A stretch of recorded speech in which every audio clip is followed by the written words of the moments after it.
अस्सलामु अलैकुम वरहमतुल्लाहि ताला वबरकातुहू नहमदुहु व नुसल्ली अला रसूलिहिल करीम अम्मा बाद। प्रिय बंधुरा, जेहेतु सम्मुख रमजानुल मुबारक मास आसतेছে, रहमत मागफिरात ও নাজাতের মাস আসতেছে। সুতরাং কিছুগুলো ভাইদের কিছুগুলো প্রশ্ন নিয়ে আপনাদের সম্মুখে উপস্থিত হলাম যে রমজানুল মুবারক মাস আসতেছে। রমজানুল মুবারক মাসে আমাদের রোজা তারাবি পড়তে হবে, এ সংক্রান্তে যেহেতু অনেক প্রশ্ন আছে, তো আপনাদেরকে পর্যায় পর্যায়ে আমি সেগুলো প্রশ্ন উত্তর দিয়ে যাব যেগুলো প্রশ্ন এসে জমা হয়েছে। মাহতরম দোস্ত বুজুর্গ, সর্বপ্রথম আমরা জেনে নেই রমজান মাস সংক্রান্তে। যেহেতু রমজান মাস আসতেছে, রহমতের মাস, মাগফিরাতের মাস, আল্লাহ তাবারক ওয়া তাআলা মুমিনদের জন্য একটি হাদিয়ার মাস রেখেছেন। একটি আল্লাহ তাবারক ওয়া তাআলা উম্মতের জন্য, বান্দার জন্য গোল্ডেন চান্স রেখেছে, যে সময় বান্দা তার জীবনের সকল অপরাধগুলিকে মাফ করে নিতে পারবে এবং বান্দা নিজেকে জাহান্নাম থেকে নাজাত করাতে পারবে। আল্লাহ এত একটি সুন্দর মাস দিয়েছে প্রিয় বন্ধুরা। তাই আমরা সম্মুখে যে রমজানুল মুবারক মাসটি আসতেছে, এই মাসটিকে আমরা সুন্দরভাবে যাপন করব এবং এই মাসটিকে আমরা সুন্দরভাবে ইনশাআল্লাহ তাআলা পালন করব। যেভাবে পালন করলে আল্লাহ এবং রাসূল রাজি হবেন, সেভাবে আমরা এই পবিত্র রমজানুল মুবারক মাসের সকল আমালগুলি আমরা করব ইনশাআল্লাহ। তো মাতরম দোস্ত বুজুর্গ, এই রমজানকে কোনো প্রকারের বিদআত দ্বারা আপনারা কখনো খারাপ করবেন না, কোনো প্রকারের রসম রিবাসের দ্বারা কখনো খারাপ করবেন না। সর্বপ্রথম কথা হয়েছে বন্ধুরা, যখন এই পবিত্র মাসটি যখন আসে, আল্লাহ পাক সুবহানাহু ওয়া তাআলা শয়তানকে লোহার শিকল দ্বারা, জাহান্নামের শিকল দ্বারা বন্দিত করে রাখে। তো একটি কথা মনে রাখবেন বন্ধুরা, শয়তানকে আল্লাহ বেঁধে রাখে। সুতরাং শয়তানি ওয়াসওয়াসা এবং শয়তানে আমাদেরকে ধোঁকা দিতে পারেন না। কিন্তু একটি কথা মনে রাখবেন, মানুষের ভিতরেও খান্নাস আছেন, মানুষের ভিতরেও শয়তান আছেন, যেটা সূরাতুন নাসের ভিতরে আমরা সাধারণত আমরা পড়লে পাওয়া যায়। সূরাতুন নাস যেটা আমাদের সকলেরই মুখস্থ আছে, কুল আউযু বিরাব্বিন নাস, মালিকিন নাস, ইলাহিন নাস, মিন শাররিল ওয়াসওয়াসিল খান্নাস, আল্লাযী ইউওয়াসওয়িসু ফি সুদুরিন নাস মিনাল জিন্নাতি ওয়ান নাস। তো এই সূরার ভেতরে আমরা যেটা পাচ্ছি যে মিনাল জিন্নাতি ওয়ান নাস, আল্লাহ রাসূলুল্লাহ সাল্লাল্লাহু আলাইহি সাল্লামকে বলতেছেন যে আপনি আল্লাহর কাছে পানাহ চান মানুষের ফিতনা থেকে, মানুষের ধোঁকা থেকে। কুল আউযু বিরাব্বিন নাস। একটি হিকমত এই জায়গায় দেখুন, আল্লাহ পাক রব্বুল আলামিন শয়তানের কথা প্রথমে বলেন নাই, জিন্নাতের কথা প্রথমে বলেন নাই। কেন? কারণ জিন্নাতের ভেতরে যেগুলো নাফরমান, আল্লাহর নাফরমান, তাহারাই হলো শয়তান। তো আল্লাহ তাবারক ওয়া তাআলা প্রথমে জিন্নাতের কথা বলেননি, প্রথমে বলেছেন মানুষের কথা। অর্থাৎ আমরা বুঝতে পারলাম সবথেকে ভয়ঙ্কর যেটা, সবথেকে শক্তিশালী যেটা, যেটা আমাদের সাথে, আমাদের চোখের সম্মুখে যে বস্তুগুলো আমরা দেখতে পারি, সেটা হলো মানুষ। মানুষের কাজ কর্ম সব বস্তু আমরা দেখতে পারি এবং সেটাকে আমরা বুঝতে পারি।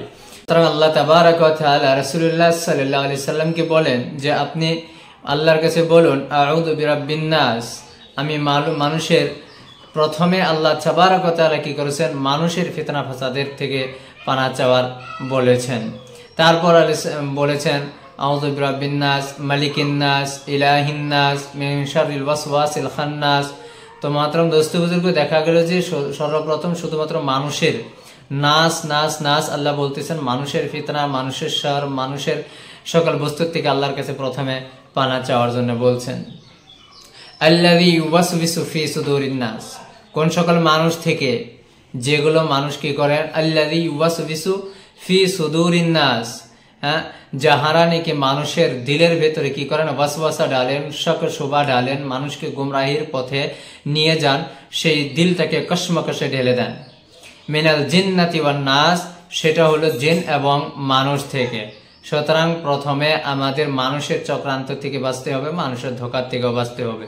সেটা কি বস্তু, সেটা কি শয়তানের মতনই হয় নাকি? তো শয়তান হয়, শয়তানকে বেঁধে রাখা হয়। মানুষের ভেতরে কেমন, মানুষ আসবে আমাকে আপনাকে গোমরাহ করবে, মানুষ আসবে আমাকে আপনাকে, যে মানুষের সোহবতে থাকবেন আপনার ঠিক অন্তর এবং ঈমান সেদিকেই ধাবিত হয়ে যাবে, গোমরাহের দিকে ধাবিত হয়ে যাবে। একজন মানুষ নামাজ পড়েন না, আপনি তার সঙ্গে থাকবেন, আপনারও নামাজ ধীরে ধীরে কাজা হওয়া আরম্ভ হবে।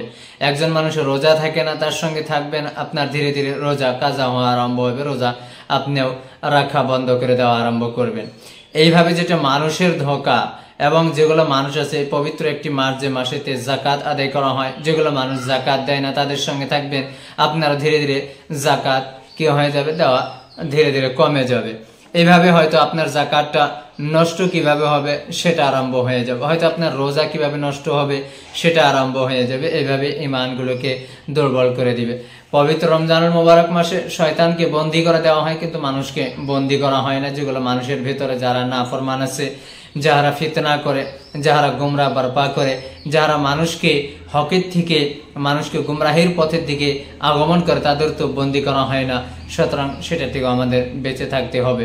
ফজল খরচের দিকে কিছুগুলো মানুষ আমাদের দাওয়াত দিবে, ফজল খরচের দিকে যাওয়া যাবে না। যেমন ফজল খরচি কিরকম? ফজল খরচি হলো যেমন অপচয় খরচ করা, অপচয় পয়সা এদিক সেদিকে কি করা, ব্যয় করা, এটার থেকে, বা সময়কে অপচয় খরচ করার থেকে, বা কথাবার্তা অপচয় খরচ করার থেকে, বেকার কথাবার্তার থেকে, সকল প্রকারের লায়ানি এবং বেকার কাজ, কথাবার্তা এবং খরচের থেকে আমাদের পরহেজ করতে হবে।